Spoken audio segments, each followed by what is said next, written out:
Welcome to the Empowering Family Caregivers Show. I'm Susan Baida, your host and co-founder of eCareDiary.com. We're very excited today to bring you our very first live video show.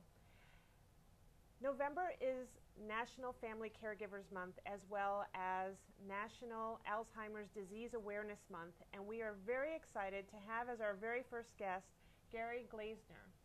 Gary Glazner is the founder and executive director of the Alzheimer's Poetry Project.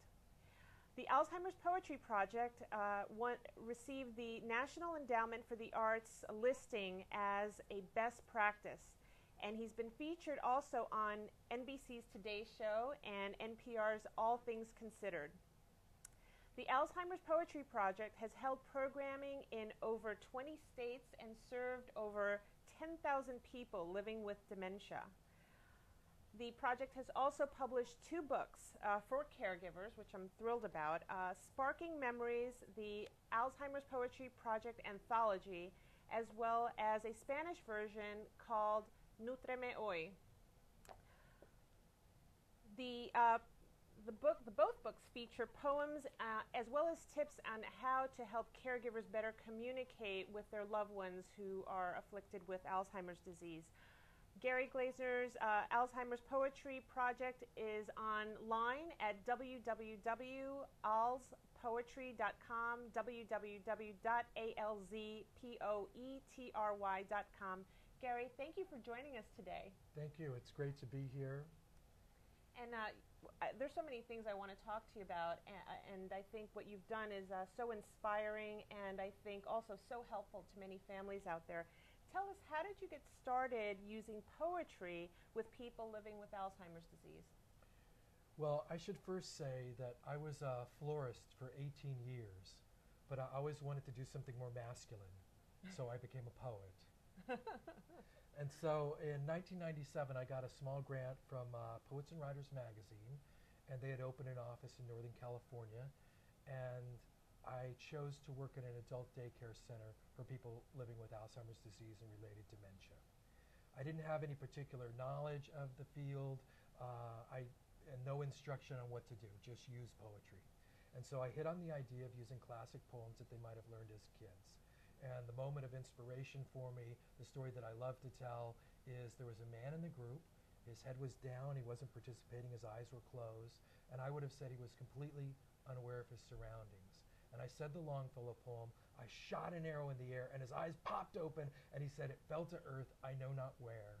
And it was a very powerful moment for me as a poet, and I knew from that first workshop, it was 8 weeks, and I wanted to take that and make a project out of it. And so that's what's developed into the Alzheimer's Poetry Project. That's an incredible story. Tell us about your personal connection to dementia. Well, that first workshop, when I started to do that work, my mother was in the last stages of cancer. And the cancer had spread to her brain.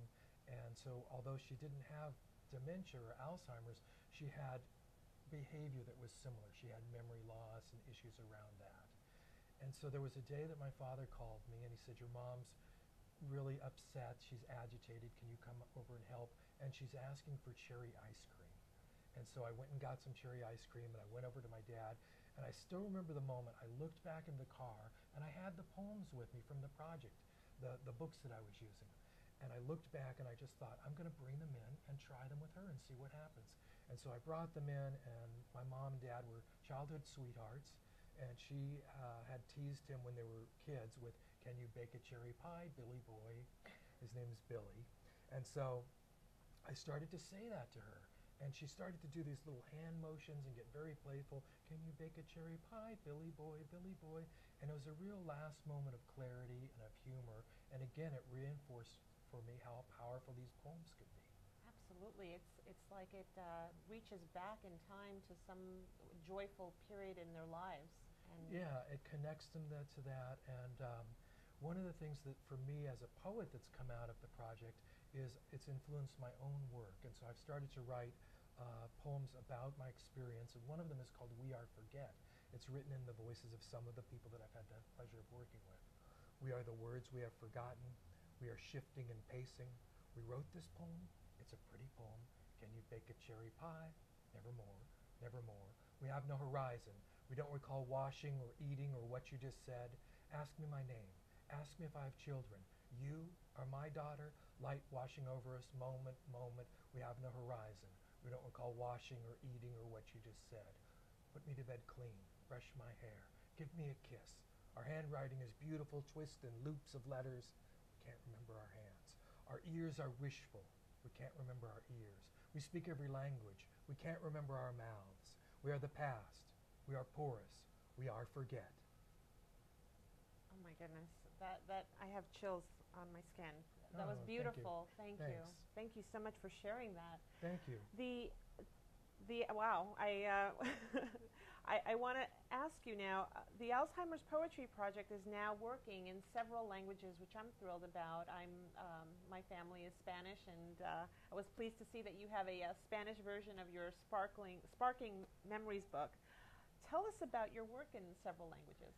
Well, we've done a lot of work in New Mexico, and also one of our partners on the project is the Latino Geriatric Center in Milwaukee. So we've done a lot of experimenting with Spanish language programming, and one of the things we're finding a great deal of success with is using what are called dichos.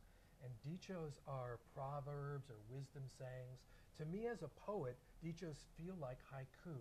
They're just about as long as haiku, and we recite them to the group and have the group respond. One of the techniques we use is called call and response. It comes out of gospel music, blues, jazz, and of course religious ceremonies are often built around, they have an element of call and response. Would you like to try one of the dichos? I'd love to, Okay, please. so let's do it. We'll do it first in Spanish, and then we'll do English. So I'm going to say a line of the dicho, and you repeat after me. Okay. Are you ready? Yes. All right, here we go. Pan es pan.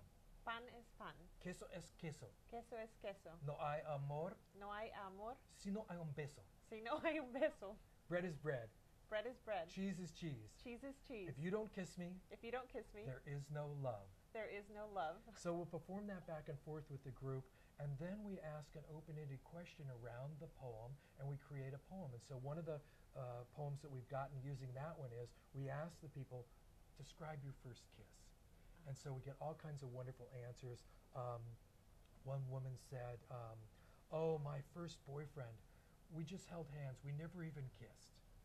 And then one guy said, I would go down to the river and wait for my girlfriend to come and get water for her family, and we would kiss down there. And then one woman said, my father, he would never let me kiss boys, but my father wasn't always there. I love that. Yeah. That's wonderful. Now, I really want to get this in before the end of our show. We have 2 minutes left.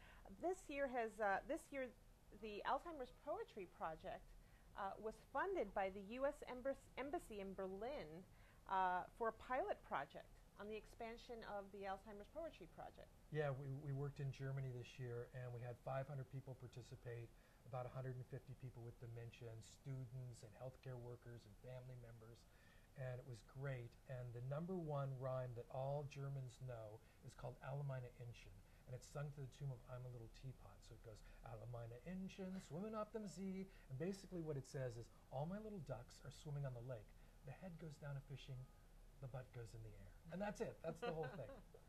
So it's a wonderful little rhyme that people know from their childhood. That's wonderful. Tell us what's on the horizon for Alzheimer's Poetry Project. We're very excited. I just got the word 2 days ago that National Endowment for the Arts has funded us in New Mexico to do a big outreach for Spanish-speaking programming, but specifically for caregivers that have someone at home.